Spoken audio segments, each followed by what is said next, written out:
Hello అందరికీ welcome back to Dolly dumplings. ఇవాల్టి recipe వచ్చేసి క్యారెట్ హల్వాని సింపుల్గా టేస్టీగా ఎలా చేసుకోవాలో ప్రాసెస్ చూసేద్దాము. నేను చెప్పినట్టు ఫాలో అయ్యి చేశారంటేను ఈ క్యారెట్ హల్వా మనం బయట రెస్టారెంట్లో తింటూ ఉంటాం కదండి, అదే టేస్ట్తో వస్తుంది. ఇప్పుడు ప్రాసెస్ చూసేద్దాము. దీనికోసం ముందుగా స్టవ్ ఆన్ చేసుకొని కడాయిని పెట్టుకోవాలి. మనం ఈ కడాయిల్లో కర్రీని కూడా చేస్తూ ఉంటాం కదా, ఆ ఫ్లేవర్స్ అన్నీ పోవడం కోసం కొద్దిగా వాటర్ని వేసుకొని నేను ఇక్కడ వీడియో క్లిప్లో చూపించే విధంగా బాగా మరిగించుకొని ఈ వాటర్ని పడేసి మళ్ళీ కడాయిని యూజ్ చేసుకోవచ్చండి. ఇలా చేయడం వల్ల కర్రీ స్మెల్ అంతా పోతుంది.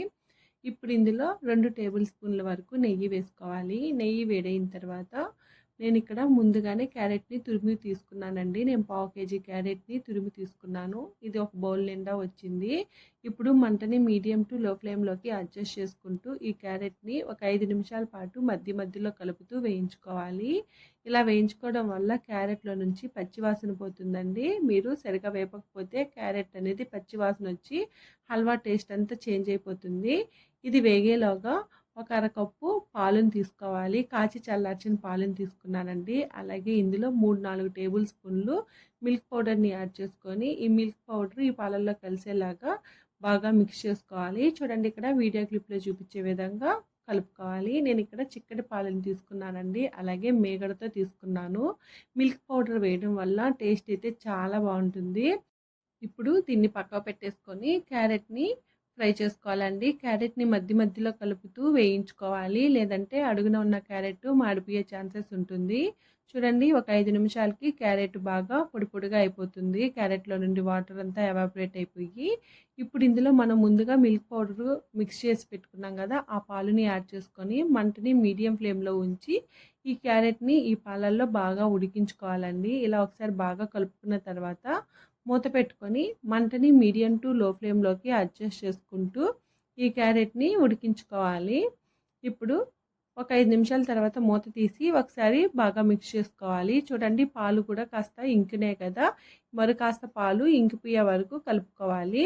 ఇప్పుడు ఇందులోనే ఒక అరకప్పు కన్నా తక్కువ షుగర్ని యాడ్ చేసుకోవాలి. మిల్క్ పౌడర్ని యాడ్ చేసాం కదండి, మిల్క్ పౌడర్లో షుగర్ ఉంటుంది. దానికోసమే అరకప్పు కన్నా తక్కువ షుగర్ని యాడ్ చేసుకొని ఒకసారి బాగా మిక్స్ చేసుకోవాలి. చూడండి, ఈ షుగరు కరిగిపోయే వరకు బాగా కలుపుకుంటూ ఉడికించుకోవాలి. అలాగే ఈ వాటర్ అంతా ఇంకిపోయే వరకు ఈ హల్వాని కలుపుతూ మధ్యలో ఉడికించుకోవాలండి.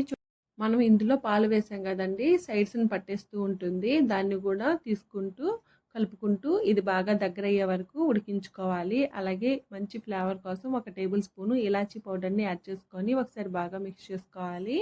ఇంకా ఇందులో నేను కుంకుమ పువ్వుని చిటికెన్ని యాడ్ చేశానండి. మీ దగ్గర ఉంటే యాడ్ చేసుకోండి, లేదంటే స్కిప్ చేసేయండి. ఇప్పుడు ఇందులో మరో టేబుల్ స్పూన్ వరకు నెయ్యిని యాడ్ చేసుకోండి. నెయ్యి బాగా తినే వాళ్ళైతే 2 టేబుల్ స్పూన్ల వరకు యాడ్ చేసుకోవచ్చండి. ఇలా వేసుకున్న తర్వాత ఒకసారి బాగా మిక్స్ చేసుకోవాలి. చూడండి, హల్వా అనేది ఈ కన్సిస్టెన్సీలో ఉండేలాగా చూసుకోవాలి.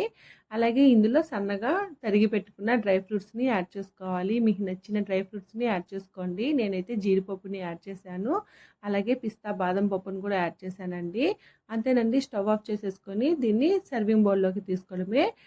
మీకు హాట్గా కావాలంటే ఇలానే సర్వ్ చేసుకోవచ్చండి. చల్లగా కావాలంటే ఒక 2 అవర్స్ ఫ్రిడ్జ్లో ఉంచి తర్వాత సర్వ్ చేసుకోండి. నేనైతే ఫ్రిడ్జ్లో ఉంచి సర్వ్ చేసుకున్నాను. చూశారు కదా క్యారెట్ హల్వాని ఎలా చేసుకోవాలో ప్రాసెస్ ఏందో. ఈ వీడియో మీకు నచ్చితే లైక్ చేయండి, షేర్ చేయండి, కామెంట్ చేయండి. అలాగే మరిన్ని రెసిపీస్ కోసం మన ఛానల్ని సబ్స్క్రైబ్ చేసుకొని నోటిఫికేషన్ సింబల్ని ఆన్ చేయండి.